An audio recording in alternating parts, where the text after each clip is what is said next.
This podcast is a part of the More Podcast Network.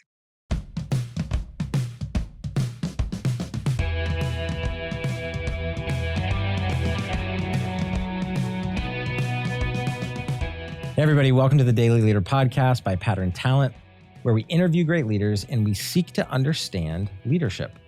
I'm Brad McDonald. And I'm Taylor Jessup, and we really hope that you enjoy this episode.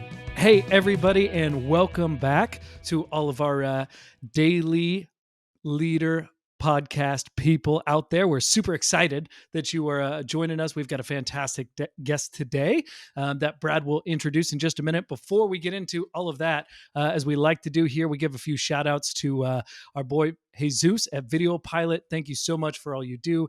April Norris produces our music here, and then Ellery May, Candle Co.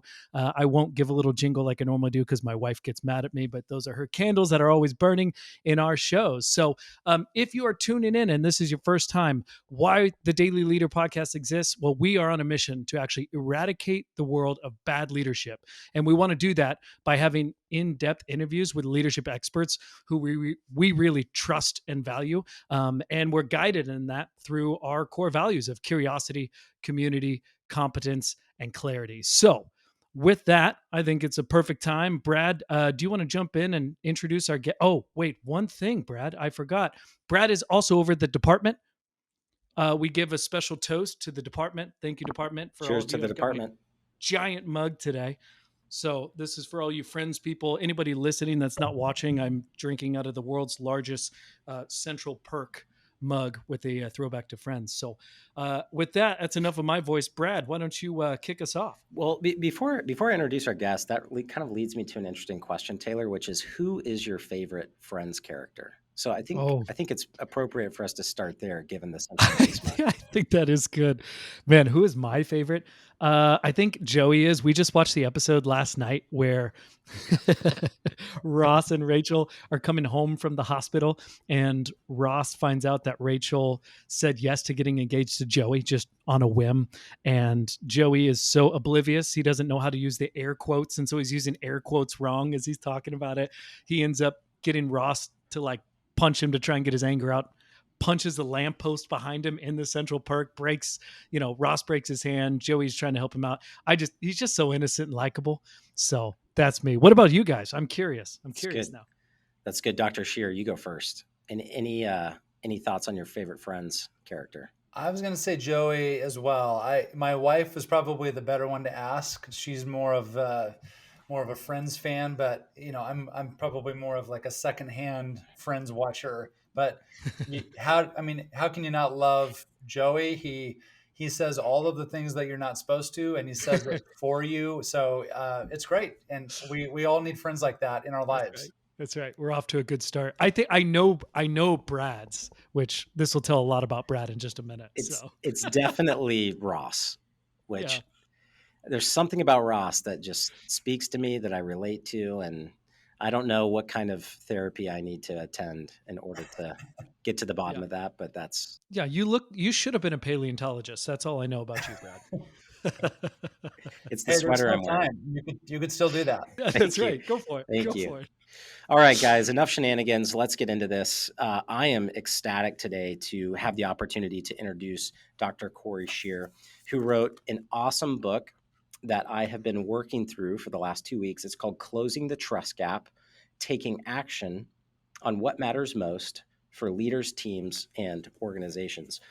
And, this is fun because one of our recent podcast guests was one of the co-founders of Streamline, who was a part of the publishing of this book. And so it's great to have Will Severns on a few weeks ago, and then to have him kind of get us connected through LinkedIn. So, Dr. Sheer, thank you so much for taking the time to be on the podcast. Thank you for the book that you wrote and all of the hard work that went into it. And thank you for the work that you're doing with leaders all across the world with TrustCentric Consulting, where you're the CEO and the founder. And so with that small introduction, man, tell us your story and really fill in the gaps there and help our audience get to know you a little bit. Yeah, well, thank you, Brad and Taylor. Appreciate you all having me on. I know that any opportunity that you had with Will was probably a great 45 minutes or an hour. Will is somebody that he encouraged me. It was about a year ago that he seeded this idea of writing a book, and I just it wasn't on my radar. I didn't think that I had the bandwidth to do it, and I don't think I was ready to write the book at that point. But then a few months later, I circled back with him and I said, I think I'm ready. And so, with the help of Streamline Books and Will and Alex and my developmental editor named Jennifer, and project manager, and then a gentleman by the name of Trevor, another person by the name of Andrew, we were able to get it knocked out. They kept me on track and kept me focused, and was able to get the book wrapped up in about 16 weeks. Although I do think that the book had been writing in my mind for many, many years. It extended all the way back to some of my doctoral research over 10 years ago. And then I was able to do a study with a good friend of mine named Kurt Bartolich, who runs a brand repositioning company called Brand Certain. And when Kurt invited me in to do that study with him, and we got all of the data back, we just saw gaps everywhere in the opportunities for trust to be optimized and optimal within an organization. And we just felt like, there's so much of a need coming off of COVID and the Great Resignation, and then people resettling back into their workplace reality, and just all of the workplace dynamics that can occur. And so I'm just deeply passionate about helping organizations both assess and strengthen trust so that they can begin to do not just work, but for them to be able to do the right work. And that's just something that I think the book, it's an attempt to be able to bring to the surface some real data, but also a clear framework. And then it's hopefully a call to action. I call it a clarion call to action that we cannot wait. We cannot afford to wait to continue to operate within an assumption that trust is better than what it actually is. And we need a framework, common language, and a common commitment to make it better. So that's what we tried to do in the book. And that's what I do day to day in my consulting and coaching and speaking work as well. And I love it. It's been an awesome venture for me. And every day is very different. I love my clients, and I love talking to people about this, even if there's no money exchanged whatsoever. I love the fact that I can challenge people and encourage them and support them in their journey to make their organizations more trustworthy. Well, we're grateful for what you're doing. I really enjoyed the book. It was dense, full of data, full of a variety of types of insights. It had some excellent diagrams that really help to make the content digestible, and I would also say transferable. And I love that premise of going kind of from a page on the book to the back of a napkin. And that's something that I know with my clients, as I shared with you before we started recording, this is now my textbook for trust, and you're now the guest professor. And so I really want to know, how did you get here? How did life twists and turns lead you to TrustCentric and to closing the trust gap? That's a great question. I would say that the watershed moment for me that really began my path towards this, it was the doctoral work that I did. The theoretical framework that I use to run all of my data through is still the theoretical framework that I talk about all the time, and that's really what the structure of trust is based on. And so that was something that, over 12 years ago, when I went through that intense season, that academic experience, and then when I came out of that, I was really committed to taking what I had learned and applying it towards whether my current workplace reality or maybe something new. There was a faint, kind of distant potential goal of writing a book someday, but 12 years ago, this year felt like a long ways away, because it was, and there's been a lot that's happened. But then, through a series of just my own personal leadership experiences, where there were a couple of times over the last decade where I was put into leadership positions in what I would call a new season of leadership. And I struggled with articulating some of the workplace dynamics that were occurring. And I didn't have a mental model that I felt comfortable using personally, but also sharing with my team. And that frustration as a leader, and then also even that loneliness that I was experiencing, those were things that were troubling, because as a leader, I felt like I should have been the one to know how to lead my team through a challenging season. So that, and then in combination with lots of conversations with other leaders where they were struggling with the same thing. They knew that trust was important. It wasn't like I needed to convince them why trust was important, but they really struggled with this shared framework, and to think about trust in a way that was very practical and memorable for their team. So that, practical, relatable, durable, transferable. I had a common dialogue with many, many leaders that they all struggled with that. And they knew the effects of distrust. They knew that it was affecting their workplace morale, their retention, their recruitment, their creativity, their productivity.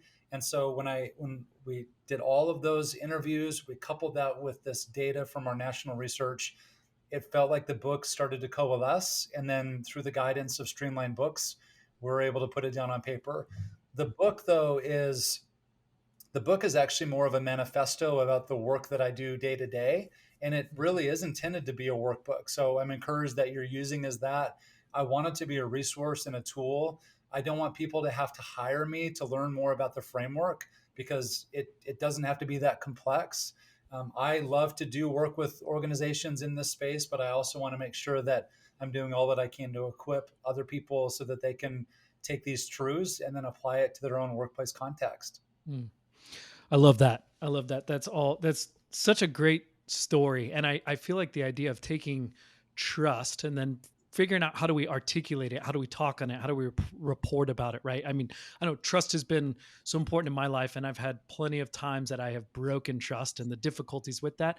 But, one of the things that, you talk about of like, hey, how do you measure trust? How do you deal with that? Actually articulating that and putting, to paper what that looks like.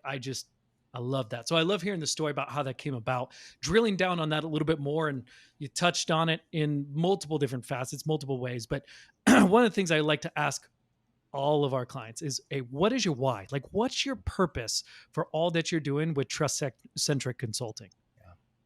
So the reason why we exist is so that we can help organizations assess and strengthen their workplace culture. That is why we exist. We use data. We have a proprietary organizational trust assessment. We have facilitated workshop materials. We have consultative services that we do that with. But no matter what we do, whether it's a keynote or a workshop or a training seminar or an online cohort or a long-term 6-month, 12-month, 18-month consultative services, we always want to make sure that we're assessing, that we're applying the framework, and that we're taking action on trust so that their workplace culture improves. Because we know that when that occurs, great things happen in an organization. Their retention goes up with employees. Their profits will go up. Their R&D, their creativity, their missional work from a fundraising standpoint, if they're a nonprofit. We've experienced organizations perhaps where we've felt the opposite of a trusted workplace. Maybe it's more of a toxic workplace. And we know how terrible that feels and how we bring that home with us, and it affects our relationships. And then if we're lucky, we've been a part of a really strong, flourishing organization that is rooted on this foundation of trust. And if we can maintain the momentum in those types of organizations, and then also inspire people and equip them to move towards that where maybe they're falling short, I just feel like that's good work, and it's hopeful work. And at the end of the day, I do think that this work is really helpful. And that's what I want to do. I've done a lot of different things, but this is work that I really believe is very, very helpful to people. It's practical, and it's something that they can do even after my particular scope of work or my contract with them ends. And that is great, because I want to move on to the next organization that may need some additional help. Yeah.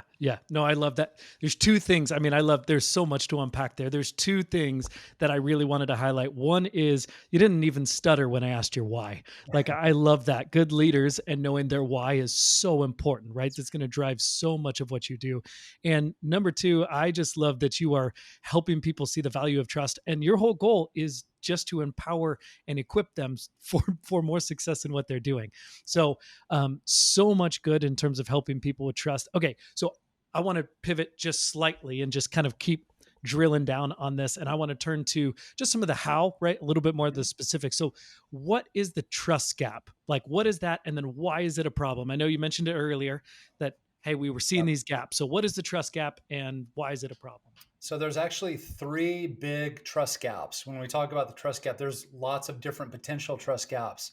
But the three that we see consistently with our data as well as with our client work, the first one is that leaders have a much higher perception of their trustworthiness than the frontline employees have of those leaders. Leaders are naturally biased, and we think that we are better than we actually are. That is just unfortunately a reality. That's why we need accountability. That's why we need people that can speak truth. That's why we need reports that we need to run so that we can keep our egos in check and those types of things. And so we dimensionalized that gap. And we found that the gap between a leader's perception of trustworthiness and a frontline employee's perception of that leader's trustworthiness is on average about 31%. And so if you think about all that can go sideways within that 31% gap, but then on the opportunity side, if you could move the needle, if you could close that gap by 5% or 10%, how would that translate to your vital key performance indicators? And some people, they've said, well, why didn't you call it bridging the trust gap? It's like, well, bridges are really expensive. Bridges actually create an elevated position where you can walk over a gap and look down into the chasm, and you've not done anything to fill the gap. Yeah. And bridges, they require ongoing maintenance that are resources that maybe you don't have. So as opposed to like building a bridge, why don't we just close the gap? So that's very intentional for the reason for the name of the book. The next gap is this gap that where we assess the overall trust level within an organization, and the gap is between where they are currently at and where they feel like they need to be. So that is the next really significant gap. And then the other significant gap is where they think they actually are and where they actually are. So these are three big perceptional gaps that if we can just show them their data, do it in a way that is helpful and kind, very clear, what we find is that leaders they're very willing to look at that data and then move that towards some type of action to make things better. And then that's where we move quickly into the actual framework that we call the structure of trust, which I know we're going to talk about here in a minute. But that is the beginning of the process of closing that gap. You have to understand how wide the gaps are before you put the effort and the resources towards filling the gap. And that's something that it requires courage for leaders. It's much easier for leaders to do it if they are newer in their season of leadership. The less entrenched a leader is in their organization. So if you're within the first 2 to 5 months of a leadership role, it's going to be much easier for you to do a full assessment. If you've been in an organization for many years, you may have to be more strategic and more methodical about getting clear assessment about where your workplace culture is. But either way, it is the responsibility of a leader, as Max Dupree says, to identify and to define reality. Because if we don't define reality, then we are living in a fantasy, and fantasy and truth are diametrically opposed. They're opposed to each other. And with trust being the firm belief in the truth of something, we have to live within truth. And in order to define truth, we have to assess the right things. That's what the goal of the assessment is to do. Yeah. No, that's fantastic. I love the clear assessment there of like, hey, we have to actually figure out where are we, and giving them some practical tools to understand that, because you can't even go the places you want to go if you don't know where you're at, right? Truthfully, know where you're at. So there's a couple other things I wanted to touch on as well, because going through some of the statistics, can you just share, just so that our listeners know, some of the alarming statistics from your trust research? Because I think that might help them just kind of understand what we're dealing with here. Because when I know when I saw some of them, I was like, I mean, I knew it was low, but that is pretty shocking. So yeah, a couple of them, the first one that stood out is 51% of frontline employees don't have a high level of trust for their leaders. So if you are a leader of an organization that has 250 people, if you know that on average, it is very feasible that the next time you walk into your office, half of your employees, 125 of them, do not have a high level of trust for the work that you are doing. That is both sobering, intimidating, Yeah. but very, very clarifying. Yeah. Because if I know going in that, and by the way, I don't know if it's ever truly possible to completely close the trust gap between leaders and frontline employees. Sure. Just due to the hierarchical nature of the work that we do, there's always going to be information that is not going to be shared just due to sensitivity. And whenever we're not fully transparent, there can, of course, be those types of gaps, which we should never feel like we have to be fully transparent with all details, especially if all details are not appropriate to share, of course. But if you know that there's always an opportunity to either strengthen or close that trust gap, or make sure that it is prevented from getting wider and wider, but knowing from the outset that quite a few of your employees probably do not have a high level of trust.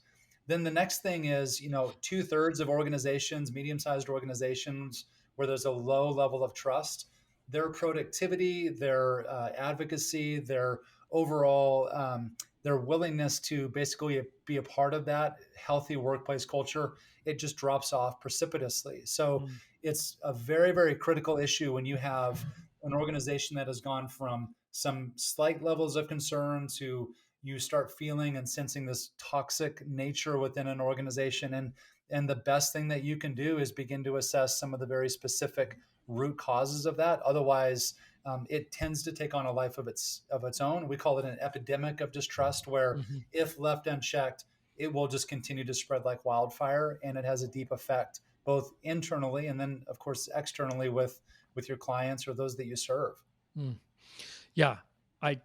It's kind of shocking to think that you could show up one day and realize, like, because that really would be what it would be happening, is you just start to realize that the picture is, hey, most of these people may not trust me, right? Most of these, that would be pretty sobering. I hope that has piqued our listeners' interest as we start to turn towards, okay, hey, what do we need to do about this? But in proper order of us never really doing anything very linearly, I want to go back and just ask you now for, okay, what is your definition of trust?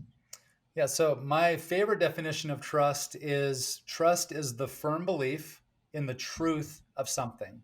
So it is the hope, it is the firm belief that there's something that is true. And the more, so for example, the more that I have a firm belief in the truth that we are meeting today, that was affirmed and confirmed by the email that I received yesterday, that was affirmed by the studio link that I got 15 minutes prior to our start time, that was affirmed when I got on and you were on the call, as Brad, you were on the call greeting me. That was affirmed that we started, like, all of these things. This is the firm belief in the truth of something. And so because of that, if I'm speaking to somebody that you are going to be interviewing in a few weeks and they ask me, how was my experience? I can say it was very trustworthy. They affirmed all of what I knew to be true because I was referred to you by Will. And so this referring and then this confirmation of the experience, that's a critical part of our relational exchange. If there's a violation in that, and if there are things that are done that kind of chip away at some of that trust and it's not ever redeemed or attempted to be redeemed, that is going to have a negative effect on the value that I place on my experience with you. The lower my value of my experience with you, the lower my loyalty will be to you. The less I would be willing to refer your show to others or refer another guest to your show. We deal with these things all of the time. We have this very interesting sequence that occurs in every relational exchange, according to this theory that was developed over 20 years ago, where it always starts with trust. And if the trust goes up, our value will also go up. If the value goes up, so too will loyalty. If we begin with trust and the trust goes down, it has a same effect on value, it drops, and then it has a similar effect on loyalty. So this constant exchange, this constant interaction that we intuitively experience all of the time, if we can acknowledge that and then leverage that truth in order for us to call out things that are not as trustworthy as they could be, whether a policy or a practice or an individual within an organization, we can then begin to correct that and be much more productive with our time and move it towards something that is more trustworthy than not. So that's the goal. It's taking this universal truth that Yeah. we know to be true and then breaking it down and making it much more tactical. When we do that, that's when we become more helpful and it can be applied towards our day-to-day activity as opposed to kind of an ethereal, squishy notion of something that's theoretical. Yeah. Yeah. No, that's so well articulated. It's kind of almost like a bank account, that I'm making. We made some good deposits apparently for the podcast, right? So you could keep trusting us. But if we started making withdrawals of that, you're going to trust that less and less. So, man, that's really well said. So, Brad, I'm talking too much. No, I love it. And I love one of the words that you used, I think is a big connection point to one of my favorite parts of closing the trust gap. And that's this idea of the way that trust and value relate to one another, this idea of a trust proposition. And I love the logic of how you bonded this idea of a value proposition and trust and created this, or even just discovered in just one day, you're having a conversation and out of your mouth comes trust proposition. And you're like, I've never thought that before or said that before. I'm going to explore that a little bit more. And then you really built a wonderful principle around it. Can you explain to us what a trust proposition is and why it's so important that we move beyond value proposition only businesses and that we become organizations with not only a value proposition, but also a trust proposition? Yeah, you bet. That was a huge watershed moment for me as well. Over the last 10 years, I was speaking with a researcher. She had met with over 2,000 colleges and universities. I asked her, I said, how many of those conversations ultimately made its way back to this idea of a value proposition where I am going to give you something, whether it's time or my money or my commitment, in exchange for something else because I think that it is worth it. It is my perception that what I'm about to give to you, it is worth what I'm going to receive. That is a value proposition. So I'm literally taking action on the worth of something. And the term value proposition was coined over 50 years ago, and it's gained some momentum, and it's ubiquitous. It's used all of the time, and we think in terms of value proposition. Is it actually worth it? So the idea was, well, what if we were to replace the word value with the word trust? And so I said that to her. I said, how many times have you heard this phrase, trust proposition? And she said, I've never heard that phrase. And I said, well, I've never said it before. And it has now become a significant part of the work that I do. It was actually going to be the title of my book, The Trust Proposition.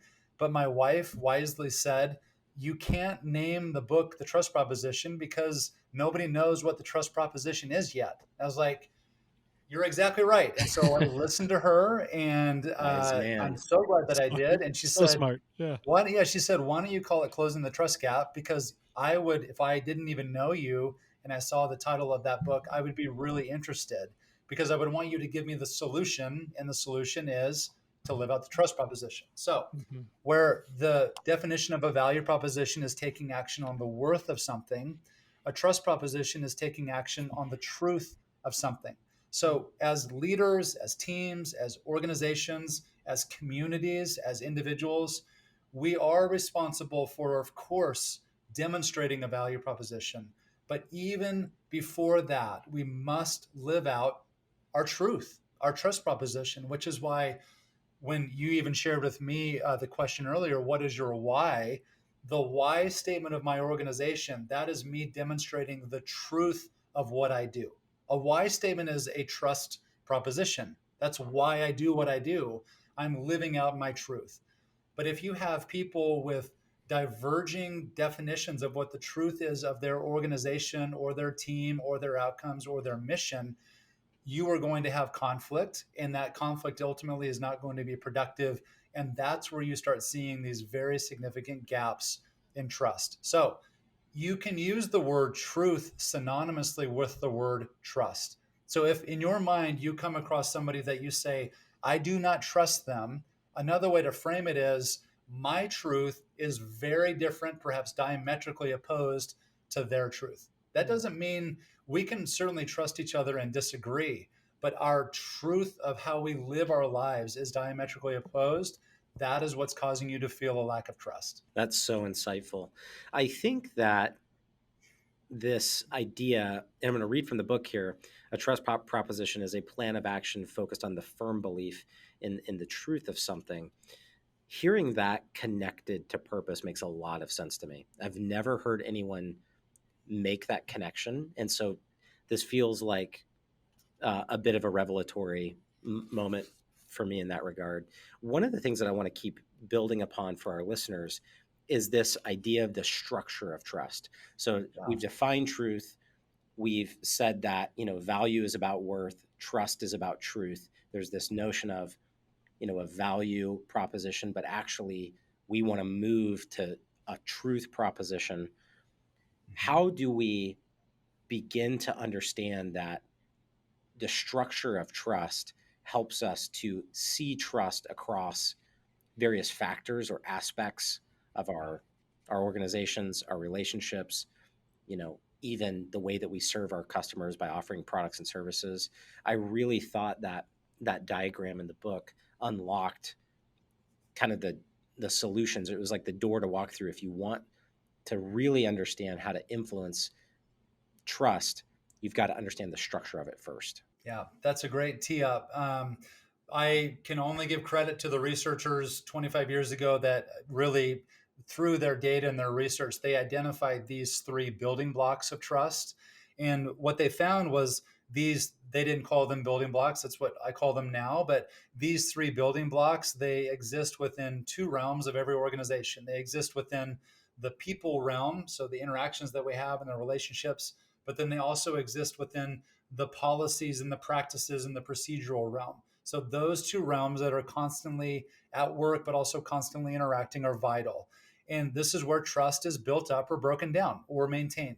So the three building blocks, if you think about this umbrella idea of trust, if you were to break it down into three very clear building blocks, those three building blocks would be: number one, we have to be competent, the people of the organization, as well as the policies and the practices.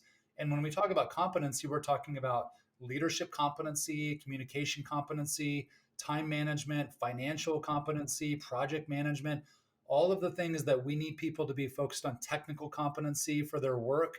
So that is critical. And that's kind of the resume side of the work that we do. That's what we hire people into for their skills and abilities.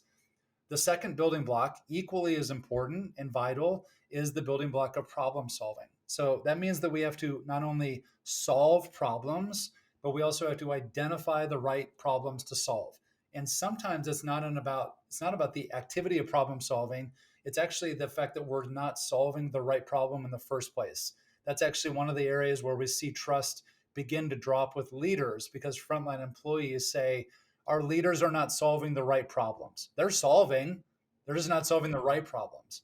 And then that's a critical area. And then the third one, which our data shows that this particular building block is the most difficult for organizations to keep strong or to strengthen, and it's the building block of caring for others. And what caring for others looks like is we're good listeners, we're empathetic, we care for the needs of the whole person, we put other people's needs before our own, we are appropriately transparent, we're ensuring that people are welcomed into conversations where we're listening with intent. So the challenge of the structure of trust is, the temptation might be that I just need to be more competent, or I need to be more of a bulldog problem solving. And that way, maybe I'll make up for this lack of care for others. But what the research shows is that we actually need all three of those building blocks equally high. Otherwise, we will be like on a three-legged stool. And I was just talking with a client earlier today, and they have a great example. They said, yeah, if you've got one leg of your stool that's shorter than the other two, then it doesn't matter how many sweet and low packets you put under that other leg, it's still going to be wobbly. And it's a beautiful idea of we, with duct tape and baling wire and sweet and low packets, try to like make up for some of these building blocks of trust that are lower than the others, and it doesn't work. It's not sustainable. So if we are thinking about our relationships or our policies or programs or whatever it is that we're evaluating, those three questions: is it competent? Is it solving a problem?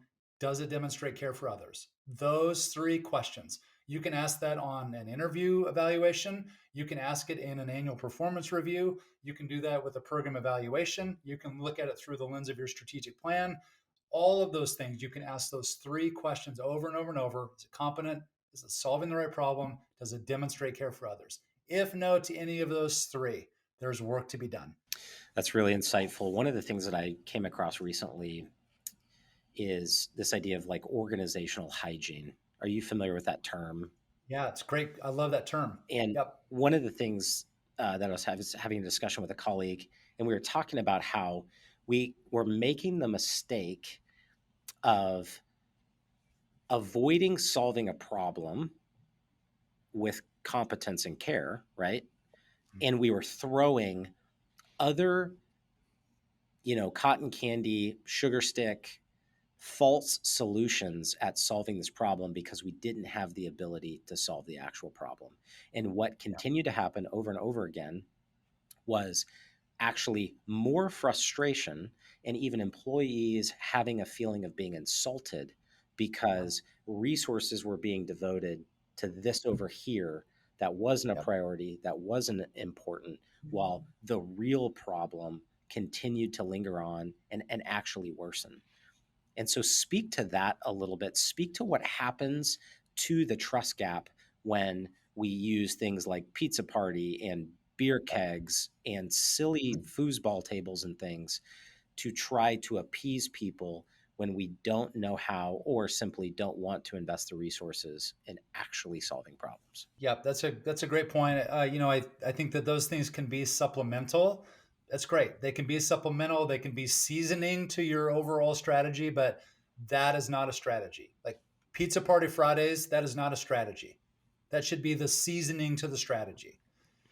Employee parking spots. How many times have you seen an employee of the month parking spot with a car in it? It's actually shame inducing. If I'm the employee of the month, what that means is when I park there and I walk into the office, all of the other employees who think that they deserve, and probably rightly so, that they deserve to be the employee of the month, now you're creating a gap between them and that new employee of the month. Like these things, they do not work. When all in reality, what we need to do is set up listening sessions, make sure that we're communicating clearly. Do we have an org structure that is commonly known throughout the organization? Are people fully aware to the strategic plan and the process? Are we inviting them into speaking into it? Are we following up? Do we have clear line? Like all of the things, they feel basic when talking about it in this context, but in the day-to-day, they become much more difficult. So we put a Band-Aid over it. We throw some pepperoni pizza at it. We walk away late on Friday wondering why the vibe in the room didn't feel like it was very trustworthy or that we were doing any good. It's because you're not solving the core of the issue. And again, it goes back to we've got to begin with understanding what are the issues. That's why we assess first. We assess by listening, by asking the right types of questions, adopt a shared framework, and then develop a plan. So the other reason why it doesn't work is because I think people have very sensitive trust radars. We can sense it when there's something amiss, when there's something, even if we can't identify it specifically, we are highly sensitive when there is a trust dynamic that is occurring. And if that is not addressed over time, and then it's tried to be supplemented with these types of transactional attempts, it doesn't work. Taylor, one of the things that you and I enjoyed talking about as we reflected on this book together was the statistics around the percentage of people who have a great deal of trust in different institutions or types of leaders. Guys, let's talk about that for a second, because that was scary to me. Yeah. Good. Taylor, I'm curious to hear your thoughts and reflections on that one. Oh, Was man. it a lot lower than you expected? Oh, I mean, to a certain extent, I thought, well, elected officials, that makes sense. I don't trust them for Right. 2 cents. 2%, Yeah. a I don't, 2% level of trust. yeah, Like, yeah. that's what the data says. That kind of adds up in my head, when I think about it. I'm like, man, when was the last time I really trusted a politician? Sorry to all you politicians who are out there. It's just a stigma that goes with it. But I'm just glad if there's a politician listening to a podcast about yeah, leadership. they really need to hear Yeah. what you just said. Let's Right. not cover it up. Let's actually listen to people. That would be fantastic. Right. So, yeah, no, I was surprised. Like in some ways, it's an interesting feeling. Okay, let me see if I can articulate this correctly. I think I was sad. Yeah. I think I was actually sad That's right. because it probably articulated what I already thought. Well, and also what's even more troubling, medical scientists only at a 29% trust level, scientists in general at a 29%, the military at 25%, on down the line. Public school principals 14%. Again, this is data. This was not the data this is from another research that I quoted in the book. But what's actually more troubling to me, even more than the low numbers, is that if you look at the trend line over the last several years, the numbers in all of those categories just get lower and lower and lower and lower. So it's not like it's up and down. It's this continual slide. So that's where it's one of the main reasons why I put that research citation in the front of the book. This is a part of the epidemic of distrust. This is why we have to stop that momentum and try to begin turning it the other way. And one of the things that's really, really vital, because it should never feel like we are speaking to those who are not trustworthy. The place where trust begins within an organization, it begins right here when we look at ourselves. Yep. So it's not even about, is that competent or are they competent? Or are they a problem solver demonstrating care? Am I as competent as I could be? Am I demonstrating problem solving skills? Am I showing adequate care for others? That's where it has to start. Yep. I cannot export that responsibility to other people. I must first begin with a self-assessment. I love what gets me so excited with you saying that is we don't strategically do this, but somehow we end up with these common themes that are coming out. And we had another guest on recently that we were talking about how do we get healthy as teams and organizations. And one of his first words were, it starts with me. I can't ask somebody else to do something that I wouldn't be willing to do myself. We experienced this back in the day. Brad and I were QSR. We worked some Chick-fil-A together. And I remember, we were at a spot where we were asking people to just go do things that weren't fun for anybody. Go work outside in Phoenix when it's 110 degrees outside. Yeah. But if I'm not willing to do that myself, how am I ever going to ask somebody else to do it? Yeah, that's right. Man, I love that. Like we have to be the ones that go, okay, it is far more fun to throw a pizza party on Friday and go, hey, I threw $200 at this thing and I brought in some pizza and drinks than it is to actually do the hard work to say, okay, crap. If these people don't trust me, I got to start learning about that. I got to start hearing about that. I got to come face to face with that reality if I actually want the problem to get better, right? Like we can't just you're going to spend the money on pizza, take one person out to get a piece of pizza for lunch and listen to them. Oh, just start there. Like yes. Begin there. And yes, it's going to cost you. But remember, this is when you are taking action on the truth of something. A pizza party that's value. I can do one thing. It's only an hour. It's a couple $100. I can reach a lot of people. That is a value proposition. That is not what trust building is about. Trust proposition is I need to listen. I need to take time. I need to make this priority. I need to connect with these individuals. I need to keep my mouth quieter than my voice is speaking. And I'm going to listen, even if it's hard to hear what they are saying. I'm committed to it because I'm taking action on identifying the truth of the situation. Yeah. Yeah. And what's crazy to me is the byproduct of doing that, right? The byproduct actually becomes a healthy organization, a healthier team. Like you can probably watch your bottom line you get people that are more engaged, right? Absolutely. When they start to trust you. So it is amazing how when you take that time to invest and go, hey, rather than the $200 pizza party that looks flashy, let's do the hard work and do the one-on-one. Yep. Hey, we're going to get some nitty gritty, build some trust, actually understand what's going on and move forward from there. So right. I love that. I love that. Well, I know we don't have a ton of time as we're kind of wrapping up. I'd love real quickly, you talk about like your 7 deadly sins of distrust. I'm trying to give our readers some little snippets. Hey, please do go read the book, buy his book. We'll talk a little bit more about the end, but like, give us a couple of your top, not that, I mean, there's 7, so there's clearly a lot, but if you had to give us a couple that you're like, woo, watch out, what would Yeah, it be? that's a great question.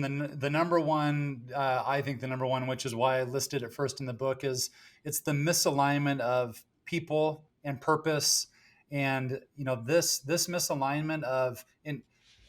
I'm definitely not the first one to explore this concept. Jim Collins, over 20 years ago, in his book Good to Great, which if you've not read it, you must read that book. It's phenomenal. He talked about getting the right people on the right seats on the bus. Yeah. And when there is a misalignment of people and policies and practices, you've got to address it from a leadership standpoint. So that's sin number one. The second sin is unfit hiring. When you are too quick to hire, you're not hiring the right person. You're not communicating clear expectations, or maybe you hire somebody that is highly competent, they're decent at problem solving, but you've not actually understood if they demonstrate care for others. And then 3 or 4 months in, all of a sudden you've got a very serious issue because you've got the most competent problem solver that is the biggest jerk in the office. That is a bad situation. Or vice versa, you've got the nicest person in the office that is not competent and doesn't solve problems, which they're the hardest person in the office to fire because everybody loves them and nobody would understand why would you ever let that person go or give that person a different set of responsibilities.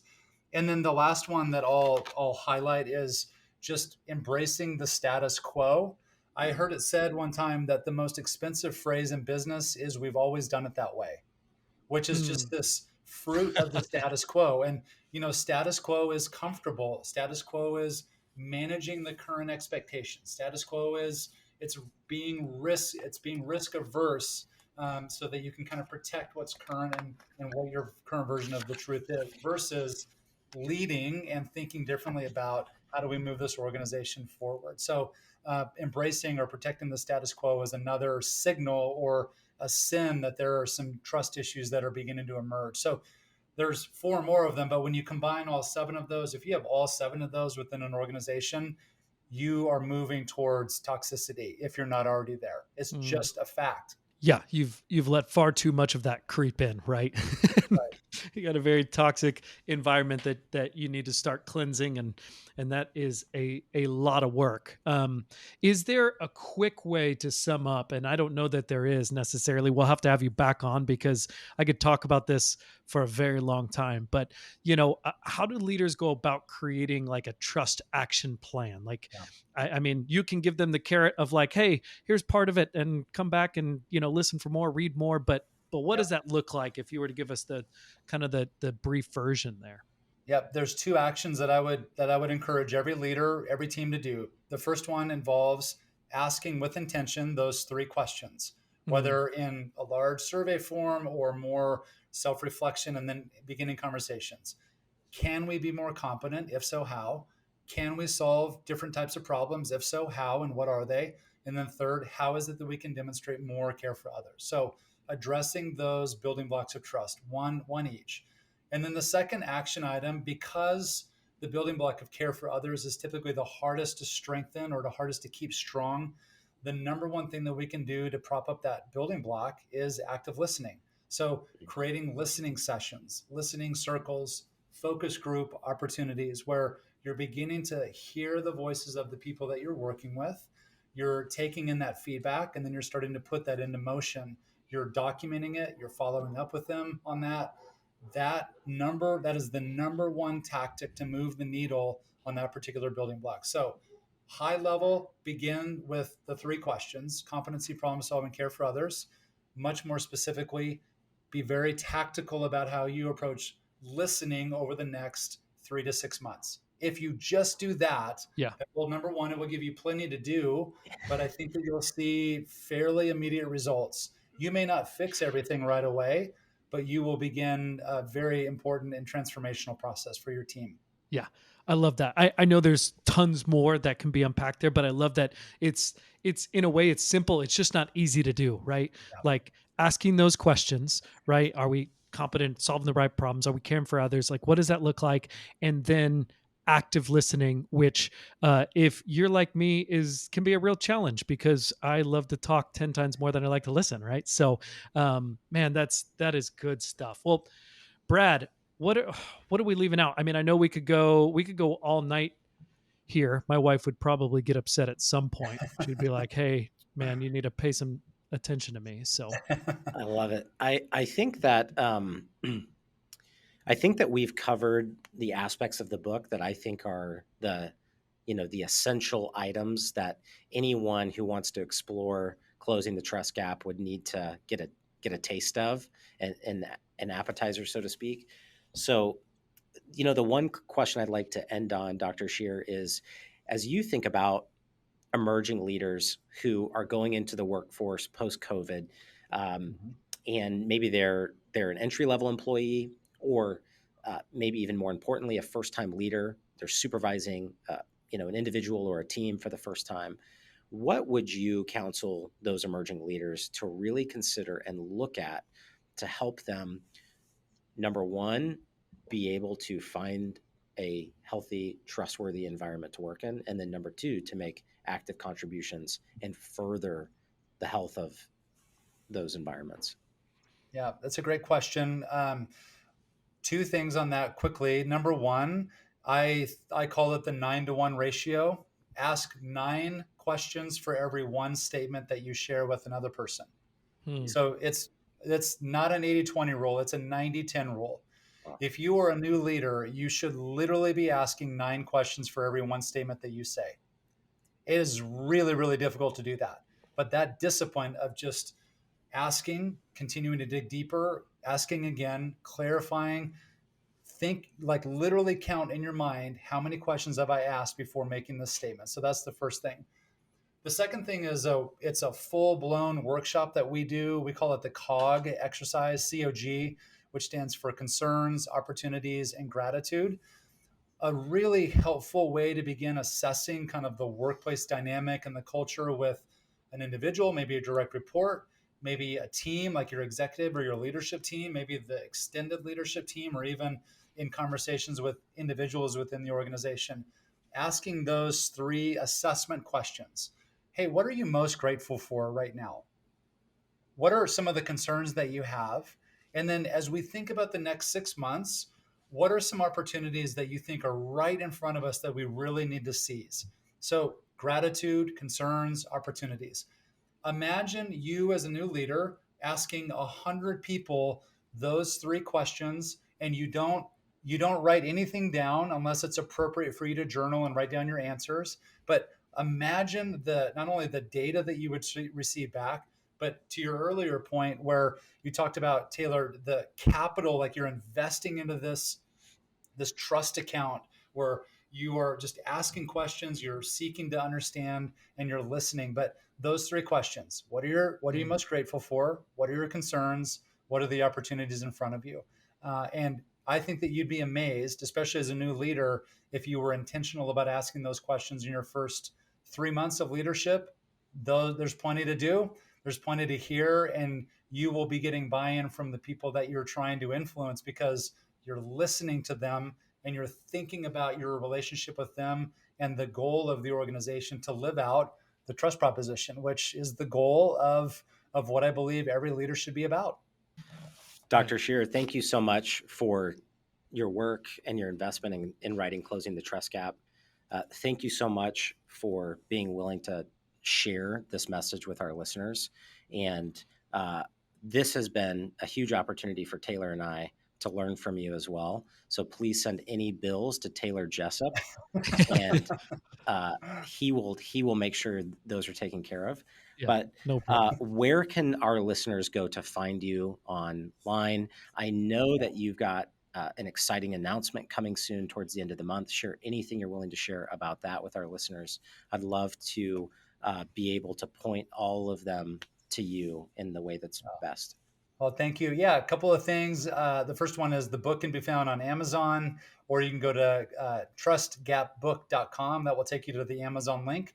We do have an exciting announcement end of January. I'm going to be on the other side of the microphone, and I'm going to start interviewing leaders about how they are navigating some of their trust gaps. So Mm, that's going to be in the version of a video and an audio podcast called the Closing the Trust Gap podcast. And then I'm active on LinkedIn. People can reach out to me there, or the website for the firm that I lead called TrustCentric if you go to trustcentricconsulting.com, you can find me there. So really, it's such an honor to be with you both today. I hope today was really helpful. I hope that all of us, the listeners, the two of you, myself, that something that we were able to collectively uncover and surface will move us towards action, and that we would continue to strengthen our own trust proposition and then be willing to do that with those that we're surrounded with. So thank you again for the opportunity. Thank you. You got me fired up. I'm ready to go build some more trust, man, and start figuring out how I've, not done it also, how I've lost trust and all those good things. So,